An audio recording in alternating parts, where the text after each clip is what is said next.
Years ago, not unlike today, a lot of people were hoping for big change.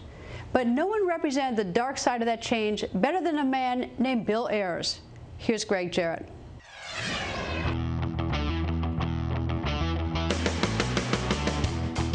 In the late 60s, America seemed to be on the verge of blowing up.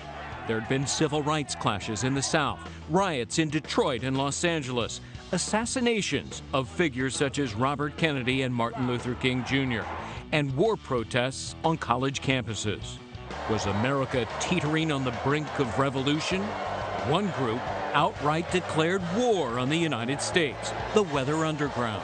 The Weather Underground was an offshoot of Students for a Democratic Society, which was the largest student new left group in the country. It was at the epicenter of the anti-war movement that participated in the civil rights movement. Saul Stern was part of that movement. In the 1960s and 70s, he was editor of Ramparts, a far-left news weekly. But he's now a senior fellow specializing in education at the conservative Manhattan Institute.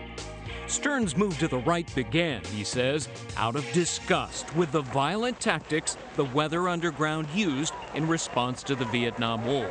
A Chicago city attorney was hit on the head by a brick and is paralyzed. They tried to make the case that all of these basically peaceful protests weren't getting anywhere, that they had to, in effect, go on the offensive.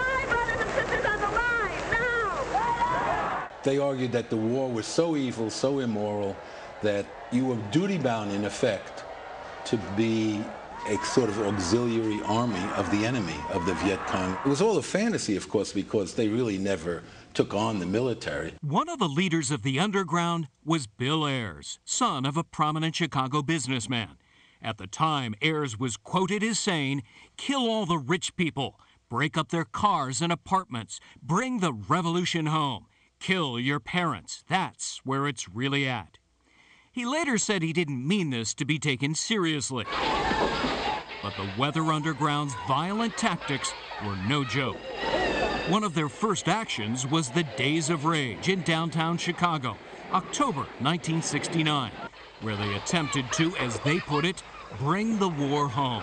They took on the cops, they came prepared, wore motorcycle helmets and carried bats. They blew up a statue commemorating fallen policemen. When the statue was rebuilt, they blew it up again. What actually drove them underground was a botched bombing operation being planned at a New York City townhouse. And the purpose of that was to place a bomb in the Fort Dix military base, but not against a military target, at a civilian dance.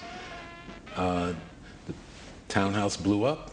3 of them died. And at that point, others connected with this group, including Ayers and Bernardine Dorn, went underground. They stayed underground for 10 long years. But in that time, they continued to issue radical communiques about the war they declared on the United States of America. And they continued their violent attacks. They admitted to 17 bombings. They bombed the nation's capital. They bombed the Pentagon. They bombed police headquarters. Pretty serious terrorism, isn't it? Yeah, I would say it's a good word. You know, again, someone might argue, well, Bill Ayers never killed anyone.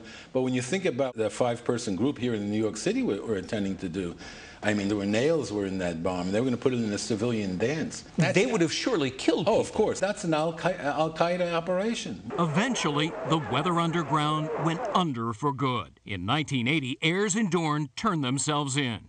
Dorn got 3 years probation and paid a fine of $1,500 after pleading guilty to aggravated battery and jumping bail. All charges against Bill Ayers were dropped due to the government's procedural improprieties. Ayers' reaction? He mocked the system that let him walk. Free as a bird, guilty as hell. Isn't America a great country?